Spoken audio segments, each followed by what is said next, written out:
Assalamualaikum warahmatullahi wabarakatuh. Perkenalkan nama saya Widya Apriani dengan NIM F10812210054.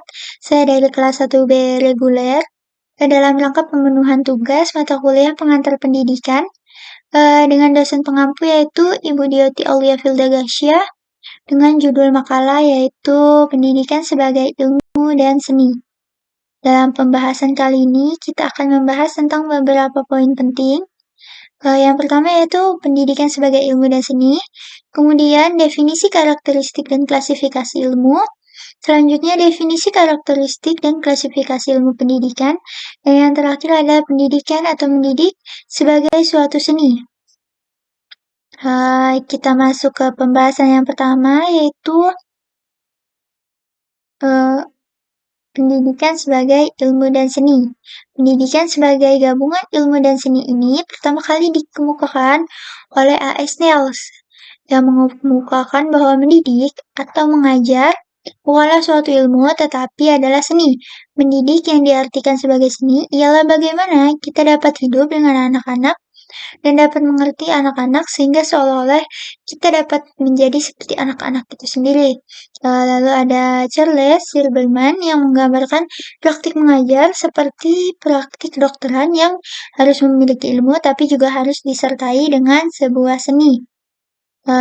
Kemudian yaitu pendidikan sebagai ilmu, itu ilmu pendidikan itu menjadi dasar dan juga petunjuk dalam rangka praktik pendidikan. Dengan dasar ilmu pendidikan, para pendidik dapat menyusun desain pembelajaran yang memuat tujuan pembelajaran, isi dari pembelajaran itu, metode yang digunakan, teknik mengajar, serta dapat mengevaluasi hasil pembelajaran itu sendiri. Kemudian seni juga mempunyai peranan penting, yaitu sebagai bahasa visual. Seni membantu pertumbuhan mental dan seni membantu belajar di bidang lain. Seni yang dimaksud di sini adalah pemberian materi yang tepat oleh pengajar dalam dunia pendidikan itu sendiri. Lanjut, kita masuk ke poin yang kedua, yaitu definisi, karakteristik, dan klasifikasi ilmu. Istilah ilmu berasal dari bahasa Arab, kata alima yang berarti pengetahuan. Nah, dalam bahasa Latin dikenal pula dengan skill atau berarti pengetahuan itu sendiri. Ada berbagai jenis pengetahuan ya. Ilmu pengetahuan yang dibahas di sini dikelompokkan menjadi yang pertama revealed of knowledge atau pengetahuan yang didapat atau diberikan oleh Tuhan. Nah, revealed knowledge ini biasa digunakan sebagai petunjuk atau pedoman bagi umat manusia. Nah, kemudian ada intuitive knowledge atau pengetahuan yang didapat dari dalam diri manusia itu sendiri.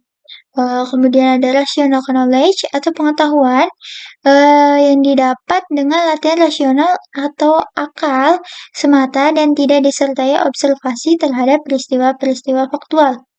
Selanjutnya yaitu empirical knowledge atau pengetahuan yang diperoleh atas bukti penginderaan. Contohnya nih, empirical knowledge ini diperoleh dari penglihatan, pendengaran, dan indera-indera yang lain. Nah, selanjutnya yaitu authoritative knowledge atau pengetahuan yang dibangun atas dasar kredibilitas seorang tokoh atau kelompok yang dianggap profesional di bidangnya. Nah, contoh dari authoritative knowledge ini misal kita akan belajar tentang hukum Newton. Nah, kita mendapatkan pengetahuan tentang hukum Newton itu dari seorang ahli, yaitu Isaac Newton yang ahli pada bidangnya sendiri. Jadi, authoritative knowledge ini tidak bisa didapatkan dari sembarang orang. Selanjutnya, secara substansial dan operasional, ilmu itu menunjuk kepada 3 hal, yakni yang pertama adalah a body of knowledge atau biasa dikenal dengan kerangka ilmu yang merujuk pada berbagai pengetahuan yang membangun suatu disiplin ilmu yang selanjutnya menjadi ciri khas suatu disiplin ilmu. Jadi body of knowledge ini adalah dasar dari ilmu tersebut atau kerangkanya. Kemudian ada a body of systematic knowledge atau pengetahuan yang sistematis, memuat berbagai pengetahuan dan informasi. Dalam suatu ilmu pengetahuan harus disusun dengan teratur, kemudian saling tergantung satu sama lain, rasional dan juga logis. Selanjutnya, scientific method atau biasa dikenal dengan metode penelitian, yaitu langkah-langkah yang diambil oleh peneliti untuk mengumpulkan data yang akan diolah dan dianalisis secara ilmiah.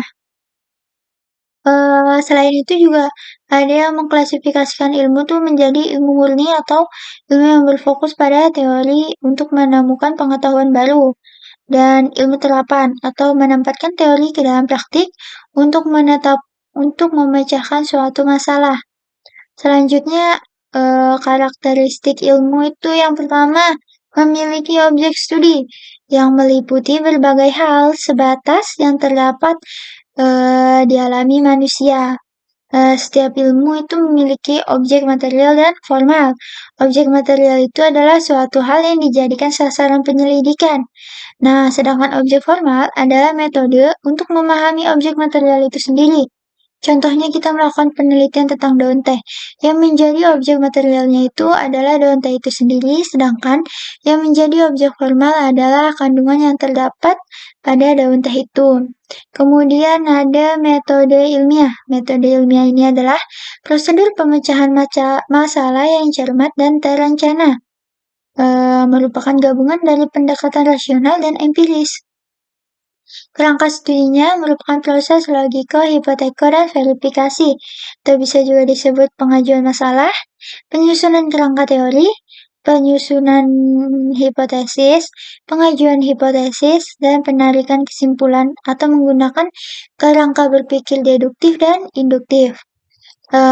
Metode ilmiah ini dapat bersifat kuantitatif dan kualitatif.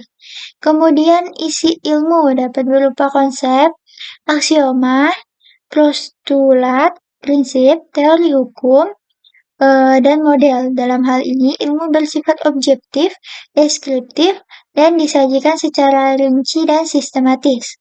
Selanjutnya, fungsi ilmu di sini adalah untuk menjelaskan, memprediksi, dan mengontrol. Kita bahas satu-satu. Fungsi ilmu pengetahuan untuk menjelaskan itu dibagi menjadi 4.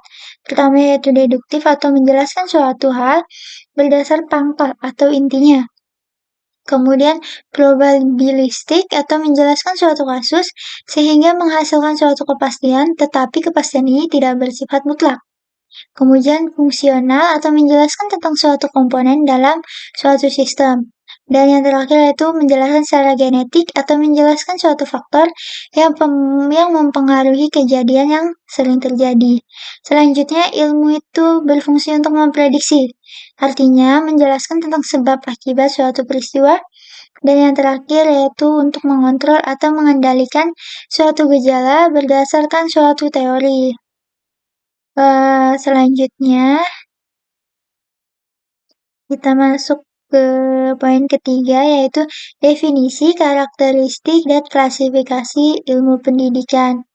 Nah, menurut Kamus Besar Bahasa Indonesia atau KBBI, pendidikan ialah proses mengubah sikap dan tata laku seseorang ataupun kelompok dalam upaya mendewasakan manusia melalui sebuah pengajaran maupun pelatihan.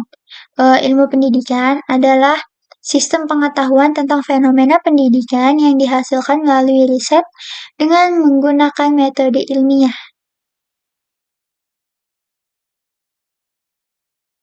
Karakteristik pendidikan. Yang pertama meliputi objek studi. Objek studinya sama, yaitu objek material. Pendidikan adalah manusia sebagai makhluk Tuhan yang berbeda hakiki dengan benda, tumbuhan, dan hewan. Sedangkan objek formalnya adalah fenomena pendidikan, yaitu fenomena mendidik atau fenomena lain pokoknya yang berhubungan dengan kegiatan mendidik itu sendiri. Kemudian ada metode. Metode ilmu pendidikan menggunakan metode kualitatif dan atau metode kuantitatif yang penggunanya tergantung pada masalah atau objek penelitiannya. Kemudian isi ilmu. Si ilmu sebagaimana ilmu-ilmu lainnya, ilmu pendidikan itu dapat berupa konsep, aksioma, postulat, prinsip, hukum, teori, dan model. Dalam hal ini, ilmu pendidikan bersifat objektif, deskriptif, perspektif, atau normatif yang disajikan secara rinci dan sistematis. Kemudian ada fungsi, sama juga, yaitu untuk menjelaskan, memprediksi, dan mengontrol, dan ilmu pendidikan itu juga menggunakan ilmu-ilmu lain sebagai